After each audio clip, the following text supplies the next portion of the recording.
Okay guys, this is the next one, number 9 on our causative stem exercises.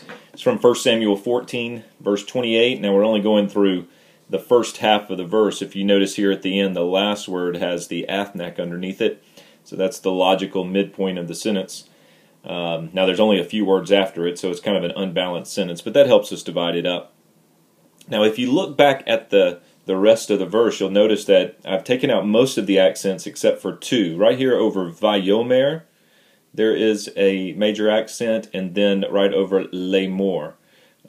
This will help us actually divide up some of the sentence so that we can see how this works. So I'm going to put some marks there just to remind us that that's kind of a breaking point. Something's changing here. So let's go back and look at this first third of the first half of this verse. So we begin with Vaya'an. Vaya'an. Now this is from Anah, which means to answer. Notice that the hey is dropped off when we have the Vayik Tol form. So it's just simply and he answered. Now the subject of that is Ish, so a man, but then Ish is further described by Meha'am. So here we have a men preposition, we have the article on it, and then we have people. I'm people. So this is a man from the people answered, and the Vayomer here is and he said. So that's a common one that you know.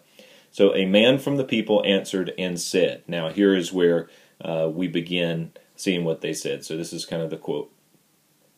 Now here's one of the reasons I wanted you to see this verse. This is, since we're working on Hifil and Hofal, the causative stems, this is two of those back to back. Now this is that form of our verbs where we have two verbals back to back using the same stem. This is cognate verb, so I have this shavai used with both of these. So let's see which one is which. Now you'll notice that the first one underneath the hey has a pathic, an A-class vowel. So what we have, that kind of limits. So remember that when we're dealing with the hifil, which is what we have here, the A-class vowel is placed under the imperfect, but it's also underneath then the imperative and the infinitives. So when we have these verbs back to back, then we have a good notion that what we have here is an infinitive absolute, because the next verb, hishbiai, is actually just going to simply be the perfect. Notice the I class underneath the hey to distinguish it. We even have the hirik yod infix. So this is an infinitive absolute followed by a perfect tense. So shavai means to swear. So used in the causative then, used as a hifil, it means to cause to swear. So it basically says, he indeed caused to swear, or he surely caused to swear. It's some kind of heightening or bringing focus upon the verb at least. So who caused whom to swear is the idea, or is the next question. So I have avika, which is going to act as the subject of this perfect tense verb. So your father made swear. And then notice here we have the direct object marker with ha'am, and so that's the people. So your father certainly made the people swear, saying, that infinitive construct of amer, lemor, to say, or just simply saying.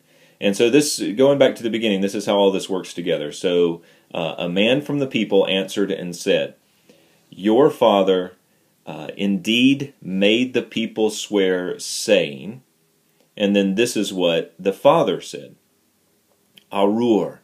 Now we haven't seen these much lately, and we don't see them very often, but this is a cal passive participle, and see the au form, the au, so arur. So this is cursed. So this is used in oaths to mean something to the extent of cursed is the man, the ha'ish. Who, cursed is the man who, and then this is imperfect, just simple imperfect from akal, to eat. So cursed is the man who eats lechem, bread, and then hayom means the day, but used that way it's often just simply intended to mean today. So let's go back to the beginning, make sure we understand all of this. So it says, a man from the people answered and said, your father certainly made the people swear, saying, Cursed is the man who eats bread today.